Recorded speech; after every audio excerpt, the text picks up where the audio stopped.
আজ দুঃখ ভারাক্রান্ত মন নিয়ে আপনাদের সামনে হাজির হয়েছি।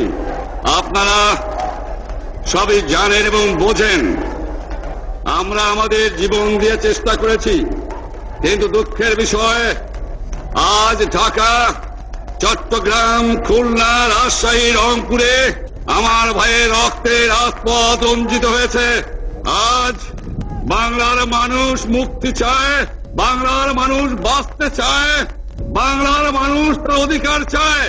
কি অন্যায় করেছিলাম? নির্বাচনের পরে বাংলাদেশের মানুষ সম্পূর্ণভাবে আমাকে, আওয়ামী লীগকে ভোট দেন। আমাদের ন্যাশনাল অ্যাসেম্বলি বসবে, আমরা সেখানে শাসনতন্ত্র তৈরি করব এবং এই দেশকে আমরা গড়ে তুলব। এদেশের মানুষ অর্থনৈতিক, রাজনৈতিক, সাংস্কৃতিক মুক্তি পাবে। কিন্তু দুঃখের বিষয়, আজ দুঃখের সঙ্গে বলতে হয়, এই যে বছরের করুণ ইতিহাস, বাংলার অত্যাচারের, বাংলার মানুষের রক্তের ইতিহাস, এই যে বছরের ইতিহাস, মুমূর্ষ নরনারীর আত্মনাদের ইতিহাস, বাংলার ইতিহাস, এদেশের মানুষের রক্ত দিয়ে রাজপথ রঞ্জিত করার ইতিহাস। 1952 সালে রক্ত দিয়েছি, 1954 সালে নির্বাচনে জয়লাভ করেও আমরা গদিতে বসতে পারি নাই। 1958 সালে আইয়ুব খান মার্শাল ল জারি করে 10 বছর পর্যন্ত আমাদের গোলাম করে রেখেছে। 1967 সালে 6 দফার আন্দোলনের 7ই জুনে আমার ছেলেদের গুলি করে হত্যা করা হয়েছে। 1969 আন্দোলনে আইয়ুব খানের পতন হওয়ার পরে যখন ইয়াহিয়া খান সাহেব সরকার নিলেন, তিনি বললেন দেশে শাসনতন্ত্র দেবেন, গণতন্ত্র দেবেন, আমরা মেনে নিলাম। তারপরে অনেক ইতিহাস নির্ভর হলো। আমি প্রেসিডেন্ট ইয়াহিয়া খান সাহেবের সঙ্গে দেখা করেছি। আমি শুধু বাংলার নয়, পাকিস্তানের মেজরিটি পার্টির নেতা হিসাবে তাকে অনুরোধ করলাম 15 ফেব্রুয়ারি তারিখে আপনি জাতীয় পরিষদে অধিবেশন দেন। তিনি আমার কথা রাখলেন না, তিনি রাখলেন ভুট্টো সাহেবের কথা। তিনি বললেন প্রথম সপ্তাহে মাসে হবে। আমরা বললাম ঠিক আছে, আমরা অ্যাসেম্বলিতে বসবো। আমি বললাম অ্যাসেম্বলির মধ্যে আলোচনা করব। এমনকি আমি এ পর্যন্ত বললাম যদি কেউ ন্যায্য কথা বলে, আমরা সংখ্যায় বেশি হলেও একজন যদিও সে হয়, তার ন্যায্য কথা আমরা মেনে নেব। জনাব ভুট্টো সাহেব এখানে এসেছিলেন, আলোচনা করলেন, বলে গেলেন যে আলোচনার দরজা বন্ধ না, আরো আলোচনা হবে। তারপরে অন্যান্য নেতৃবৃন্দ তাদের সঙ্গে আলাপ করলাম, আপনারা আসুন, বসুন, আমরা আলাপ করে শাসনতন্ত্র তৈরি করি। তিনি বললেন পশ্চিম পাকিস্তানের মেম্বাররা যদি এখানে আসে তাহলে কসাইখানা হবে অ্যাসেম্বলি। তিনি বললেন যে যাবে তাকে মেরে ফেলে দেওয়া হবে। যদি কেউ অ্যাসেম্বলিতে আসে তাহলে পেশোয়ার থেকে করাচি পর্যন্ত দোকান জোর করে বন্ধ করা হবে। আমি বললাম অ্যাসেম্বলি চলবে। তারপরে হঠাৎ 1 তারিখে অ্যাসেম্বলি বন্ধ করে দেওয়া হলো। ইয়াহিয়া খান সাহেব প্রেসিডেন্ট হিসাবে অ্যাসেম্বলি ডেকেছিলেন। আমি বললাম যে আমি যাব। ভুট্টো সাহেব বললেন তিনি যাবেন না। 35 জন সদস্য পশ্চিম পাকিস্তানের থেকে এখানে আসলেন। তারপরে হঠাৎ বন্ধ করে দেওয়া হলো। দোষ দেওয়া হলো বাংলার মানুষকে, দোষ দেওয়া হলো আমাকে। বন্ধ করে দেওয়ার পরে দেশের মানুষ প্রতিবাদ মুখর হয়ে উঠলো। আমি বললাম শান্তিপূর্ণ ভাবে আপনারা হরতাল পালন করেন। আমি বললাম আপনারা কল কারখানা সবকিছু বন্ধ করে দেন। জনগণ সাড়া দিল, আপন ইচ্ছায় জনগণ রাস্তায় বেরিয়ে পড়লো।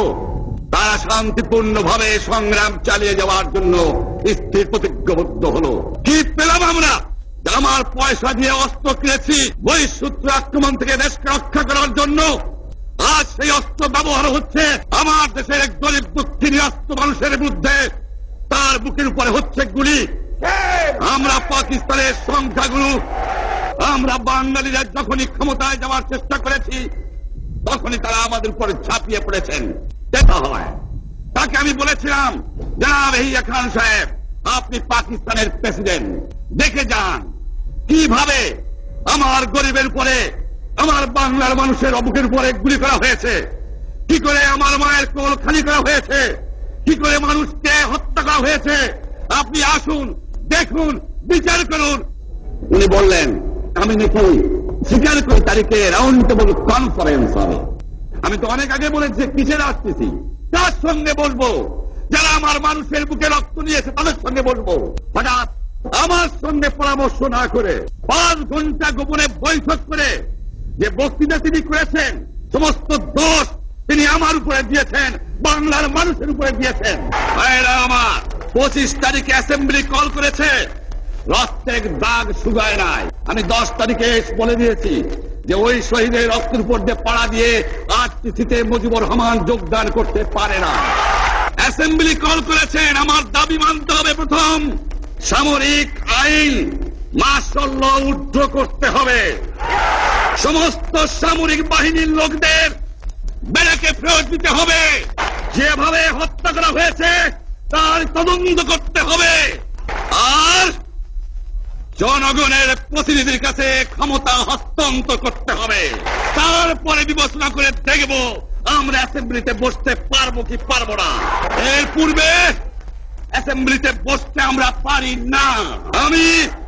আমি প্রধানমন্ত্রিত্ব চাই না, আমরা দেশের মানুষের অধিকার চাই।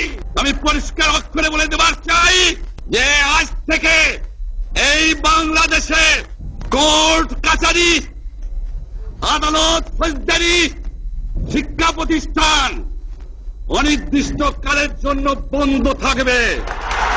গরিবের যাতে কষ্ট না হয়, যাতে আমার মানুষ কষ্ট না করে, সেই জন্য সমস্ত অন্য জিনিসগুলো আছে সেগুলোর হরতাল কাল থেকে চলবে না। রিক্সা ঘোড়াগাড়ি চলবে, রেল চলবে, লং চলবে। শুধু secretariat, supreme court, high court, জজ কোর্ট, সেমি গভর্নমেন্ট দপ্তরগুলো ওয়াবদা, কোনো কিছু চলবে না। 28 তারিখে কর্মচারীরা যে বেতন নিয়ে আসবেন, এরপরে যদি বেতন দেওয়া না হয়, আর যদি একটা গুলি চলে, আর যদি আমার লোকের উপর হত্যা করা হয়, তোমাদের উপর কাছে আমার অনুরোধ রইল, প্রত্যেক ঘরে ঘরে দুর্গ করে তোলো। তোমাদের যা কিছু আছে তাই নিয়ে শত্রুর মোকাবেলা করতে হবে। এবং জীবনের তরে রাস্তাঘাট যা যা আছে সবকিছু আমি যদি হুকুম দেবার নাও পারি, তোমরা বন্ধ করে দেবে। আমরা ভাতে মারবো, আমরা পানিতে মারবো। তোমরা আমার ভাই, তোমরা ব্যারাকে থাকো, কেউ তোমাদের কিছু বলবে না। কিন্তু আর আমার বুকের উপর গুলি চালাবার চেষ্টা করো না। 7 কোটি মানুষকে দাবায় রাখতে পারবো না। আমরা যখন মরতে শিখেছি তখন কেউ আমাদের দবাতে পারবে না।